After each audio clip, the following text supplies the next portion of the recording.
हम एक देसी गाय अगर हम रखें तो हम 30 बीघा पर खेती कर सकते हैं। हम जिस समय लघु सिंचाई मंत्री थे तो मेरे पास अपना कार्ड्स नहीं था। नोट का जिस समय नोटबंदी हुआ, गांव के गरीब लोग इससे बिल्कुल खुश थे। कितने हूँ सरकार अच्छा काम करेगी। जो विपक्ष है, जो सरकार में नहीं है, वो पार्टियां कहे कि नहीं एकदम बोगस काम है, झूठ है, प्रेम है, जालसाज है, बेईमान है, चोर है, बस इसके सिवा कुछ नहीं कहे। नमस्कार, मैं हूं कौशलेंद्र झा और आप देख रहे हैं केकेएन लाइव। इनसे मिलिए कि इस सेगमेंट में आज हमारे साथ हैं भारतीय जनता पार्टी के बड़े नेता और बिहार सरकार के पूर्व मंत्री दिनेश प्रसाद। राजनीति में लंबे समय तक सक्रिय रहने के बाद, बिहार सरकार में मंत्री रहने के बाद, इन दिनों आपके बारे में एक चर्चा है कि आप खेतीबाड़ी से जुड़े हैं, कृषि कार्य से बहुत जबरदस्त रूप से जुड़ गए हैं। तो कितनी सच्चाई है इसमें? नहीं, इसमें बहुत सच्चाई कुछ नहीं है, कुछ नहीं है। हमारे पास में अब खेती करने लायक जमीन ही नहीं है। और दूसरा बात की जो जमीन है वो सब लोगों को दे दिए हुए हैं। बस हम एक जगह सिर्फ और सिर्फ 3 एकड़ में केला की खेती करते हैं। अच्छा, तो क्या लगता है कि केला से किसानों को आमदनी कैसा है? केला से एक बात है कि बड़े स्तर पर अगर तूफान नहीं आए और आजकल के जो समय है उसमें अगर अच्छा नस्ल की खेती की जाए, बशर्ते कि बनैया वन पशु उसको क्षति न पहुंचावे, तो उसमें लाभ हो सकता है। जैसे एक टिश्यू कल्चर। कुल मिलाकर के जो एग्रीकल्चर सेक्टर है, कृषि का क्षेत्र है, आप गांव में रहते भी हैं, तो कृषि का जो क्षेत्र है जिसमें कि बड़ी आबादी, लगभग 3/4 आबादी लगी हुई है, 52% लोग प्रत्यक्ष रूप से लगे हुए हैं, तो आपको क्या लगता है कि ये मुनाफे का काम है? मुनाफे का काम इसमें हो सकता है, लेकिन जिस तरीके से हो सकता है उस तरीके से लोग कर नहीं रहे हैं। जैसे इसमें है यह कि जैसे हम खेती जो करते हैं, इसमें प्रॉफिट में ले जाने के लिए उसमें जो खर्च है उसको घटाना होगा। मसलन खाद आज बहुत ऊंचे दाम पर किसानों को मिल रहा है। डीएपी हो चाहे यूरिया को अगर छोड़ करके बाकी कोई भी खाद में आइए तो बहुत ज्यादा मूल्य वृद्धि हो गई है। तो उसके जगह पर आप वर्मिंग कंपोस्ट इस्तेमाल कीजिए। हमारे उत्तराखंड के राज्यपाल महोदय अपने यहाँ कुछ करवाते हैं उस प्रकार की खेती, और उन्होंने बतलाया है कि हम एक देसी गाय अगर हम रखें तो हम 30 बीघा पर खेती कर सकते हैं, और ये ऑर्गेनिक कृषि होगा। इससे रासायनिक का कोई प्रयोग नहीं किया जाएगा और इसमें स्वास्थ्य पर कोई बुरा प्रभाव नहीं पड़ेगा। तो आज जमाना बदला है, उस टेक्निक को अपनाने की जरूरत है। एक तरफ तो मतलब आप खाद के मामले में, उर्वरक के मामले में आप बता रहे हैं कि इसमें खर्च में कमी करना होगा। दूसरा यह है कि जैसे आप केवल खेती को आप कृषि मान करके, हमारे यहाँ किसान लोग चल रहे हैं। अभी आज भी हमने देखा समाचार पत्रों में जे मछली जो आ रहा है आंध्र से, उसमें मिला हुआ है बैक्टीरिया, जिससे माने कैंसर होने की संभावना है, कैंसर जनित बीमारियां होने की संभावना है। हमारे यहाँ बिहार में बड़े पैमाने पर मछली का पालन हो सकता है, लेकिन लोग नहीं कर रहे हैं। हम आंध्र का बाजार बन करके रह गए हैं।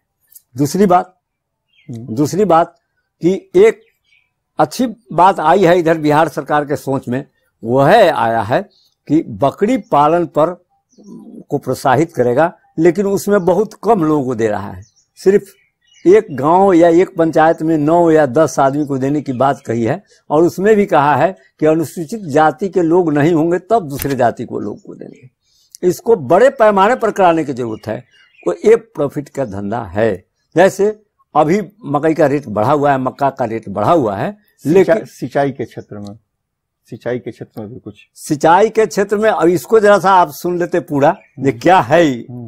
अभी मांस का दाम है 450 से 450 रुपए किलो। 1 किलो अगर आप मक्का खिलाते हैं तो आप बकरा का मांस 250 ग्राम तक बढ़ेगा। तो इसमें कम खर्चा पर मकई का, गेहूं का या धान चावल का जो खुदी निकलता है या ब्राउन निकलता है, उसको आप खिला करके बड़े पैमाने पर बकरी का पालन कर सकते हैं और उससे आप अपने आमदनी को बढ़ा सकते हैं। सिंचाई के क्षेत्रों का जहां तक ले बात है, अभी बड़ी प्रसन्नता है कि जिस समय हम विधानसभा में गए थे उस समय हुई थी बात बिहार सरकार में कि एग्रीकल्चर के लिए अलग फीडर बनेगा और अलग लाइन से हम कृषकों को बिजली से सिंचाई करने की सुविधा उपलब्ध करावेंगे, लेकिन वो तो नहीं हो सका। अभी भारत सरकार के पहल पर ये काम होने जा रहा है। जैसा कि आप भी देखते होइएगा कि गांव में बड़े पैमाने पर पोल गिरा है और वो वही है कि हम पांच पंपिंग सेट पर एक ट्रांसफार्मर बैठावेंगे और हम दिन भर उसको सूर्योदय से सूर्यास्त तक उसमें हम लाइन सप्लाई करेंगे। किसान सिंचाई को लेकर के आप पर एक इल्जाम लगते रहे हैं कि आप जब बिहार सरकार में मंत्री थे तो आपका यही विभाग था, लेकिन आप अपने गृह क्षेत्र जहां से आप आते हैं वहां का भी निजी नलकूप चालू नहीं करवा सके। ठीक बात आप कह रहे हैं, हम इससे डिसएग्री नहीं कर रहे हैं, हम बिल्कुल इससे सहमत हैं। हम जिस समय लघु सिंचाई मंत्री थे तो मेरे पास अपना कार्डर्स नहीं था। कार्डर्स अगर आना है तो आना है जल संसाधन विभाग से। बिजली अगर देना है तो उनको देना है और बिजली देने के लिए लघु सिंचाई विभाग ने उनसे एग्रीमेंट किया, उनको पैसा पेमेंट कर दिया गया और उनके द्वारा यह आश्वासन दिया गया। हमारे माननीय बिजली मंत्री अभी जो हैं विजेंद्र यादव जी, वही उस समय भी थे कि हम 6 महीना में जितने हमारे नलकूप हैं उस सबको ऊर्जान्वित कर देंगे, लेकिन ऐसा उन्होंने नहीं किया। तो इसमें हमारा क्या दोष है? हम बार बार मुख्यमंत्री से जिसे भी मिल करके हम कोशिश किए कि इस काम को आगे बढ़ाया जाए, लेकिन ऐसा नहीं हो सका। आज आपको क्या लगता है कि सरकार ऐसा क्या करे जो कृषि सेक्टर मुनाफे का सेक्टर बन जाए? कृषि सेक्टर मुनाफे के सेक्टर बनाने के लिए जहां तक पशुपालन का बात है, मुर्गी का पालन का बात है, बकरी का पालन का बात है, मत्स्य पालन का बात है, इन चारों क्षेत्रों को मजबूत करना होगा और कृषि में जो हम पैदावार करते हैं उसको आपको करना होगा, यह रिसाइकिलिंग करना होगा। उसको क्या बोलते हैं, जैसे मकई से कुछ बाई प्रोडक्ट बनाना है, जैसे चावल से कुछ बनाना है, गेहूं मतलब बार बार इस्तेमाल करना। हाँ, बार बार इस्तेमाल करने वाला सामान उसमें हमको बनाना है। जो मकई हम खाते हैं, हमारा मक्का 10 रुपये बिक जाता है, वही फैक्ट्री में जा करके उसका क्या सामान एक बनता है जो ब्रांडेड सामान बनता है, वो 200 रुपये किलो बिकता है। तो अगर गांव में वो बने तो ज्यादा अच्छा हो सकता है। आपको क्या लगता है कि कृषि सेक्टर के लिए, ग्रामीण क्षेत्र के लिए जो अभी मौजूदा सरकार है, चाहे वो बिहार की सरकार हो या केंद्र की सरकार हो, आपकी समझ से कैसा काम कर रही है? बिहार सरकार के विषय में तो हम ये पूरी नहीं कह सकते हैं कि इनका माने बहुत अच्छा इस पर सोच है। इधर एक रोज माननीय मुख्यमंत्री जी वक्तव्य दे रहे थे कि 30 लाख करोड़ जब से हम आए हैं तब से हमने सिंचाई पर खर्च किया है। मसलन आपके हमारे नजदीक में गंडक प्रोजेक्ट है, आज भी समाचार में हम देखे हैं, कहीं आपके पेपर में है या भास्कर में देखे हैं कि इसी जगह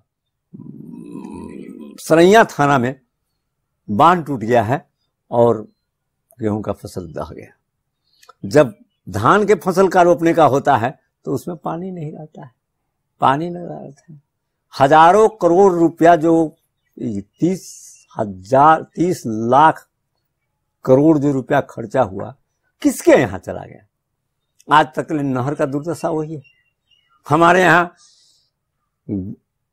उसी प्रोजेक्ट से 4 पंचायत में नहर से सिंचाई होना है, जिसमें जामिन मठिया है, जिसमें बड़ा भर्ती है, जिसमें पानापुर है और जिसमें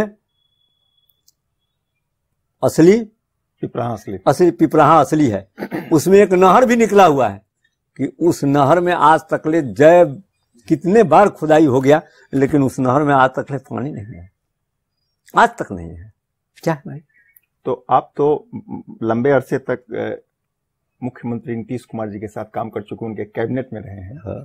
तो इन सब विषयों को लेकर इधर आपकी कभी मुलाकात हुई है, मिले हैं कभी आप? नहीं, हमको कभी उनसे मुलाकात नहीं हुई है। चर्चा है कि आप बीच में मिलने का प्रयास? नहीं, कभी नहीं, हमने कभी मिलने का प्रयास उनसे नहीं किया। आपको रिटर्न जदयू में आना पड़े तो फिर ऐसा कुछ संभावना है कि आप आ सकते हैं? ऐसा कोई हमारे समझ से कोई संभावना नहीं है। अभी क्या लगता है, अभी 2019 का लोकसभा चुनाव आपके सामने है, तो संभावनाएं क्या लगती है, कैसा संभावना दिखता है? देखिए, हमारे क्या स्थिति है? हमारे समझ से तो संभावना बहुत अच्छी है, हमारे समझ से। अब उसके 2 पक्ष होते हैं कि कोई अंधकार देखता है, कोई प्रकाश देखता है। हम समझते हैं कि नीतीश कुमार मोदी जी जो हमारे प्रधानमंत्री हैं देश के, उनके समय में एक से एक बढ़ करके इतना अच्छा काम हुआ है जितना काम आज तक ले कोई भी प्रधानमंत्री किया है। जैसे आप आयुष्मान भारत, आप समझिए कि हम 4 या 5 आदमी को अपने यहाँ अपने हाथों से मुख्यमंत्री स्वास्थ्य योजना से कैंसर के इलाज के लिए हमने पैसा दिलवाया, लेकिन गया कितना? 20,000 से कैंसर का इलाज होने वाला था। उसका एस्टिमेट आता था 4 लाख का, उसका एस्टिमेट आता था 3.5 लाख का, और जाता था 20,000। तो आदमी का पैसा फिर करके चलाया, क्योंकि उससे कोई काम ही नहीं होने वाला था।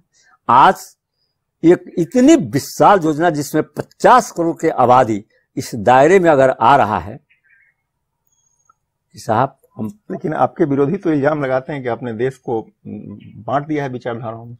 देखिए, वो लोग झूठ की राजनीति करते हैं। हम बहुत दिन तक कम्युनिस्ट पार्टी में थे, ठीक है, और जब हमारे बड़े बड़े नेता उसमें आते थे तो 3 घंटा तो इंटरनेशनल पर बोलते थे, 1 घंटा नेशनल पर बोलते थे, और 15 से 20 मिनट तकले बोलते थे वो जो यहाँ के गांव के जो समस्या है उस पर बोलते थे।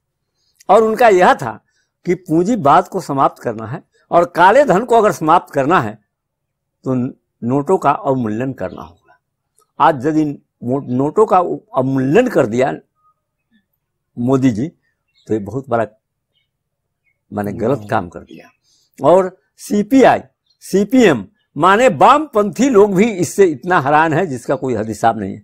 नोट का जिस समय नोटबंदी हुआ, गांव के गरीब लोग इससे बिल्कुल खुश थे कि गंगा नदी में बह रहा है, कहीं नोट बिगा रहा है, कहीं लोग कंपनी के मजदूर को दे रहा है कि जाओ तुम भजा करके हमको जो मन करना से दे आना। हमारे गांव में नाम तो नहीं मैं बतलाऊंगा, लेकिन एक आदमी को 4 बोरा नोट दिया, उसके नहीं 4 बोरा ही लिया ही, उसको घर खोल करके रख दिया कि तुमको जितना मन करे 4 चक्का पर लाद करके ले जाओ। लेकिन ये आदमी बहुत कम लाया, 4 बोरा लेकर के चलाया। तो ये तो हुआ है ऑन रिकॉर्ड। आप पढ़े लिखे विद्वान हैं, दुनिया के विद्वान लोग जानते हैं इस बात को कि 3 लाख जो नाजायज कंपनियां कागज पर चल रही थी, जो केवल सरकार से अनुदान लेती थी, वो बंद हुआ है। एनजीओ बहुत सारे बंद हो गए, एनजीओ बहुत सारे बंद हैं। अभी भी 8 लाख लोगों के फाइल पर जांच चल रहा है, 8 लाख लोगों के खाता पर जांच चल रहा है। क्या मामूली बात है क्या? तो मामूली बात नहीं है। कोई साहस वाला भी आदमी ही कर सकता है, पराक्रम वाला आदमी ही कर सकता है, जिसके पास में अपना ये नहीं हो कि अपने लिए कोई मुंह नहीं हो, जो जनहित में काम कर रहा हो वही इतना कड़ा फैसला ले सकता है। आप तो अपनी राजनीति की शुरुआत वामपंथ से की है, आप बीच में समाजवाद की राजनीति की है, अभी आप दक्षिण पंथ की राजनीति कर रहे हैं। आपको क्या लगता है कि इस देश का रक्षा सौदा बराबर विवादों में क्यों आ जाता है? देखिए, देश का रक्षा सौदा हम समझते हैं कि आप विधानसभा में कभी गए हैं कि नहीं गए हैं, ये तो आप जानिएगा। लेकिन विधानसभा में यदि आप जाते हैं, लोकसभा में अगर आप जाते हैं, तो एक तरफ हाँ पक्ष लिखा रहता है और एक तरफ ना पक्ष लिखा रहता है। कितने ही सरकार अच्छा काम करेगी, जो विपक्ष है, जो सरकार में नहीं है, वो पार्टियां कहे कि नहीं एकदम बोकस काम है, झूठ है, प्रेम है, जालसाज है, बेईमान है, चोर है, बस इसके सिवा कुछ नहीं कहे, चाहे कुछ भी करे। तो राफेल सौदे की बात हो रही है और जिसको कहा जा रहा है कि प्रधानमंत्री इसमें चौकीदार जो है सो चोर है, तो उन लोगों के हाथ में 10 वर्षों तक रहा, राज सत्ता हाथ में रहा, फिर उन लोगों ने इस सौदे को क्यों नहीं किया? कि जबकि आपसे कोई छुपी हुई बात नहीं है, आप अपने स्वयं विद्वान आदमी हैं।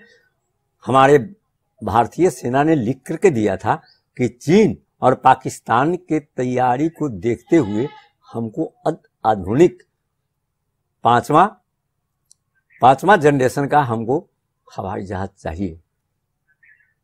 तो फिर क्यों नहीं लोगों ने खरीदा? उस समय तो इनको पता नहीं, ये जो मांग रहे थे इनको बीच का दलाली मिला नहीं। और मोदी जी तो सरकार टू सरकार समझौता हुआ है, सरकार टू कोई हमारे यहाँ का जो कंपनी है वो समझौता नहीं किया है। अच्छा, अगर मान लीजिए कि दलाली ली है तो आप बतलाइए ना कि किस खाता से ट्रांसफर हुआ और किस खाता में गया, ये तो बतलाइए। जो अभी जो आया है, इस पर जो चुनाव होगा उसमें आप सक्रिय राजनीति हिस्सा लेंगे? लोकसभा के चुनाव में अगर हमको पार्टी इजाजत देगी तो हम सक्रिय हिस्सा लेंगे। मतलब टिकट मिलेगी तो चुनाव भी लड़ेंगे? टिकट तो हमको मिलने की बहुत दूर दूर तक कोई बात नहीं है कि टिकट मिलेगी। मतलब आप मांगेंगे नहीं या नहीं मिलेगी? हम ऐसा समझते हैं कि हमको मांगना भी नहीं चाहिए और हमको मिलना भी नहीं है। जो चीज मिल रहा ही नहीं है उसको मांगने का क्या उचित है? प्रचार में हिस्सा लेंगे आप? जरूर हम हिस्सा लेंगे। भविष्य क्या दिखता है आपको? हमको भविष्य अच्छा दिखता है। आप कुछ और संदेश देना चाहेंगे? हम ये संदेश देना चाहेंगे कि हमारे भारतवासियों को बहुत बहुत सौभाग्य से ऐसा प्रधानमंत्री मिला है जो केवल और केवल देश के लिए सोचता है।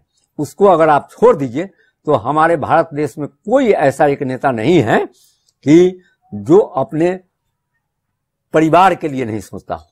इस आदमी का तो अपना ना बेटा है, न अपनी पत्नी भी छोड़ करके छोड़ करके ही चले आए हैं। मालूम नहीं कि उनके साथ में, हम इधर सुनने में आया है कि उनके साथ में ऐसी बात हुई है कि जो हमको छोड़ करके तुमको हम जा रहे हैं। कहीं ये तो साधु बनने गए थे, कहीं तपस्वी बनने गए थे, लेकिन इनको वहां के साधुओं ने मार मार कर बिलगा दिया कि तुमको दूसरा काम मिला है, तुम दूसरा काम जाकर के देश की सेवा करो, ये काम तुम्हारे लायक नहीं है, तुम जाओ दूसरा काम करो। ये दूसरा काम करने चले आए हैं। हम समझते हैं कि इतना बड़ा जो ईमानदार व्यक्ति है उसके ऊपर अगर भ्रष्टाचार का कोई आरोप लगा रहा है तो हम तो देखते हैं बराबर अच्छे अच्छे पत्रकार लोगों को भी सुन रहे हैं चैनलों पर कि वो लोग कहते हैं कि ये चलने वाला नहीं है। जब उनके कांग्रेस पार्टी के ही लीडर से लोग पूछता है कि क्या साहब इसको आप मुद्दा बनाएंगे, तो नहीं, मुद्दा ही नहीं बनेगा। मुद्दा क्या रहेगा? तो किसान का कर्जा माफी रहेगा। धन्यवाद, बहुत बहुत आभार। तो ये थे दिनेश प्रसाद। हम फिर मिलेंगे अगले सप्ताह एक और नए शख्सियत के साथ। तब तक के लिए नमस्कार।